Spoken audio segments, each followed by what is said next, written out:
maintain the seedlings. What we now do is... The Nigerian government has argued that there is no threat of famine in Nigeria.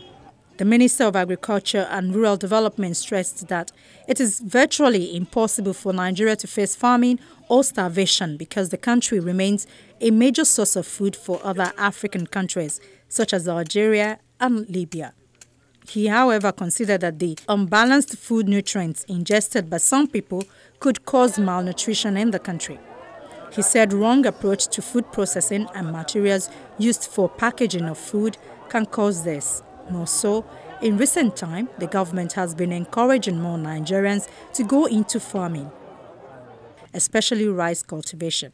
The government believes with efforts currently being made in Nigeria to stop importation of rice by meeting the nationwide demand of 7 million tons through local production annually by the year 2018, the country will soon be saving $7 million daily in its foreign reserve. From unemployed locals to foreign investors and Africa's richest man, many people in Nigeria are investing in rice farming. The reason is that domestic rice prices have more than doubled in the last 2 years due to an import ban and a dive in the Nigerian currency. At the same time, the government is subsidizing tractors, mills and fertilizers, as well as arranging cheaper loans to boost production with considerable success. If I get 80 bags, maybe at that time, I selling 1 bag for 5,000, 4,500 to 6,000. So about last year, at least I spent about 500,000 because of the inflation. So I selling 1 bag about per 1 bag at 10,000 to 11,000. So I got about 300,000 profit.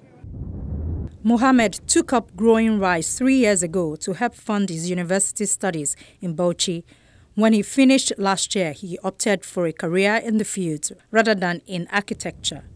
But the drive to cut an annual food import bill of $20 billion has run into the kind of problems that have long bedeviled Nigeria's efforts to build up an economy outside its dominant oil industry. Despite rice growing being a government priority, many farmers still grow with their bare hands in fields in Gadao, in the country's North Bauchi state, and lack irrigation channels. Mills are often ramshackle, while poor roads make getting the crop from the main growing areas in northern Nigeria to consumers in the south difficult and costly. As a result, the industry has so far failed to fill a supply shortfall amounting to about 3 million tons of milled rice created by the import ban. Now we are afraid because government about the presidential program about Anko Barawas, Anko Barawas, Padama, and Jess. So they are coming to support us with the fertilizer and machine.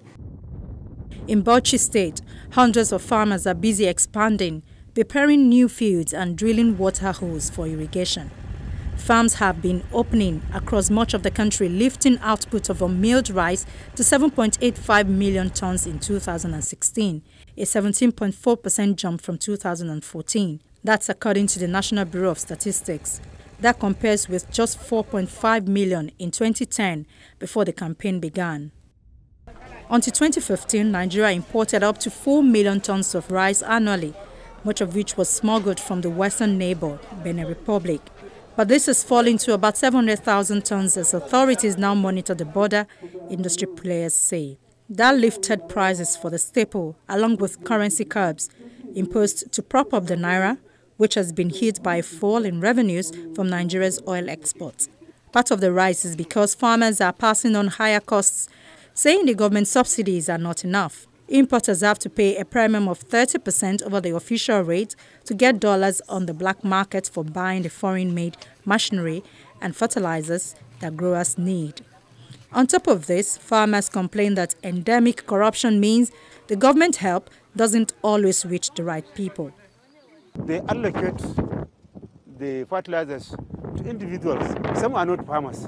Some they will only get the fertilizer to sell. They are not even farmers. So if it comes to the local government, something like that as well happens. President Muhammadu Buhari has made fighting graft a priority since coming to power 2 years ago. but he has to work with Nigeria's 36 states, where officials executing the federal programs often help out supporters or relatives. Farmers and food producers can get subsidized loans well below the benchmark interest rate of 14%. But farmers say they are waiting too long for their loans to get approved because banks are new to the farming business. Nigeria has imported 110 mills, which removes grit in the process.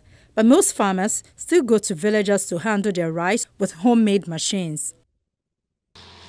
The rice boom has also drawn large-scale investment from Africa's richest man, Aliko Dangote, and foreign firms to supply the huge market of 190 million people who consider rice to be an important part of their diet, used in popular recipes like jollof, a type of spicy fried rice. The lack of good roads also means that rice from the north hardly reaches Lagos, Nigeria's biggest city. The government plans to increase capital spending by nearly a quarter in 2017 to fix potholed routes and help trade. However, a collapse in oil revenues due to low world prices has slowed many projects. Nigerian growers also struggle to meet quality standards set by foreign agribusinesses, with consumers complaining about having to extract grit from the rice, which is on sale in local markets. The problem with the local rice is the stone. But if basically it has been destoned, it tastes better than the foreign rice. So if I'm in a hurry, I prefer the foreign rice because of the stone. There are no stones. But if I have all the time, I'll always prefer the local rice because it is more tastier. Larger investors hope Nigeria will not repeat the mistakes of the past by losing interest in domestic food production if and when global oil prices pick up again, helping the naira to recover and making imports cheaper.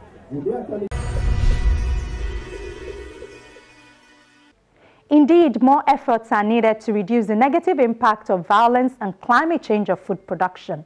Should nothing be done, more lives will be lost, and that will result in more crises. That's our program for today. Thank you for being a part of it. We have this episode and other edition of the program online at youtube.com/channelsweb. Do click on the playlist menu and then Earthfile. From me, Ayola Kasim, and the crew here in Lagos. It's bye for now.